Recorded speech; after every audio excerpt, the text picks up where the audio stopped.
नमस्कार साथियों, आज से हम भगवत गीता के अध्याय 5 को शुरू कर रहे हैं। आइए वीडियो शुरू करते हैं। 5वां अध्याय कर्मसन्न्यास योग।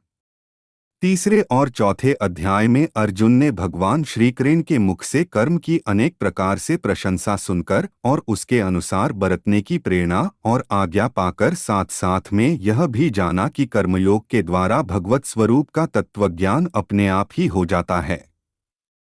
चौथे अध्याय के अंत में भी भगवान ने उन्हें कर्मयोग प्राप्त करने को आज्ञा दी है। इससे अर्जुन इन दोनों में अपने लिए कौन सा साधन श्रेष्ठ है उसका निश्चय न कर सका, इसलिए उसका निर्णय अब भगवान के श्रीमुख से ही हो। इस उद्देश्य से अर्जुन पूछते हैं।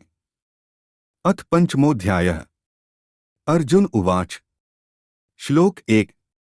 संन्यासं कर्मणा कृष्ण पुनर्योगं च शंससि यच्छ्रे ऐत्योरेकं तन्मे ब्रूहि सुनिश्चितम्। हिंदी अर्थ। अर्जुन बोले, हे कृष्ण, आप कर्मों के संन्यास की और फिर कर्मयोग की प्रशंसा करते हैं, इसलिए इन दोनों साधनों में से जो एक मेरे लिए भली भांति निश्चित कल्याणकारक साधन हो उसको कहिए। श्लोक 2। श्री भगवानुवाच।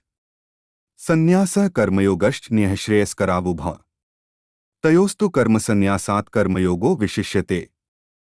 हिंदी अर्थ। श्री भगवान बोले हैं, कर्मसन्यास और कर्मयोग ये दोनों ही परम कल्याण के करने वाले हैं, परंतु उन दोनों में भी कर्मसन्यास से कर्मयोग साधन में सुगम होने से श्रेष्ठ है। श्लोक 3। ज्ञेयः स नित्य सन्यासी यो न द्वेष्टि न कांक्षति निर्द्वंद्वो ही महाबाहो सुखं बंधात् प्रमुच्यते। हिंदी अर्थ। हे अर्जुन, जो पुरुष किसी से द्वेष नहीं करता है और न किसी की आकांक्षा करता है, वह कर्मयोगी सदा सन्यासी ही समझने योग्य है, क्योंकि रागद्वेषादि द्वंद्वों से रहित पुरुष सुखपूर्वक संसार बंधन से मुक्त हो जाता है।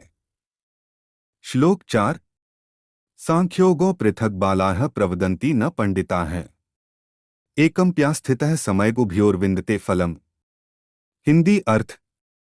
उपर्युक्त संन्यास और कर्मयोग को मूर्ख लोग पृथक पृथक फल देने वाले कहते हैं, न कि पंडित जन, क्योंकि दोनों में से एक में भी सम्यक प्रकार से स्थित पुरुष दोनों के फलस्वरूप परमात्मा को प्राप्त होता है। श्लोक 5। यत्सांख्यः प्राप्यते स्थान तद्योगैरपि गम्यते एकं सांख्यं य योगं च यः पश्यति स पश्यति। हिंदी अर्थ।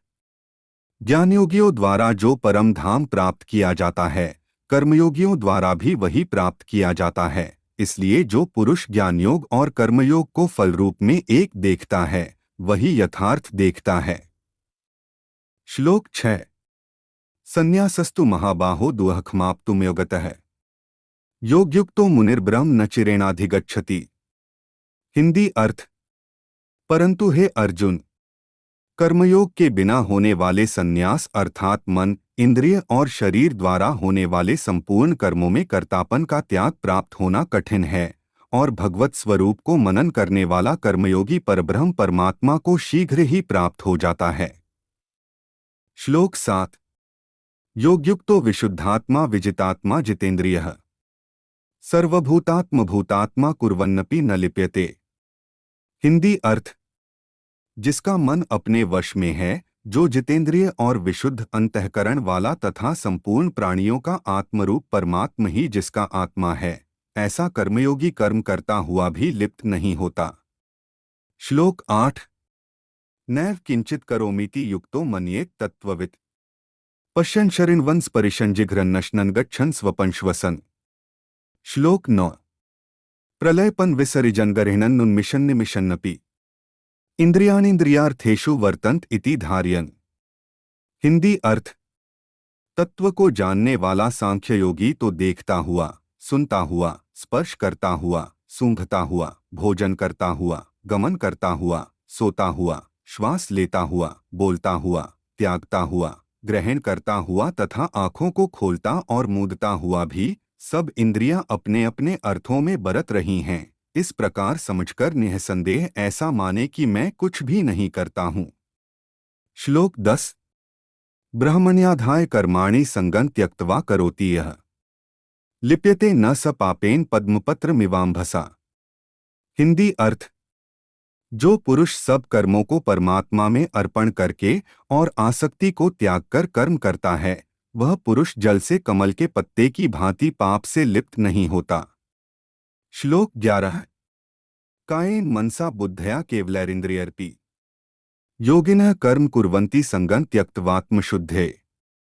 हिंदी अर्थ: कर्मयोगी ममत्व बुद्धि रहित केवल इंद्रिय, मन, बुद्धि और शरीर द्वारा भी आसक्ति को त्याग कर अंतःकरण की शुद्धि के लिए कर्म करते हैं।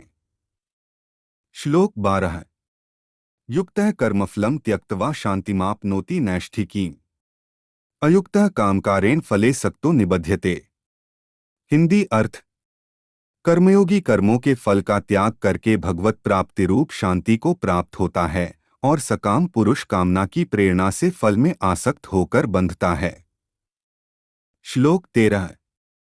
सर्वकर्माणि मनसा संन्यस्यास्ते सुखं वशी नवद्वारे पुरे देहि नैव कुर्वन् कार्यं।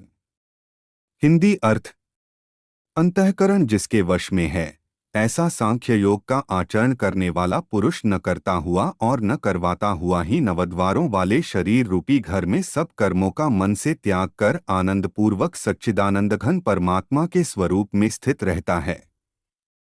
श्लोक 14।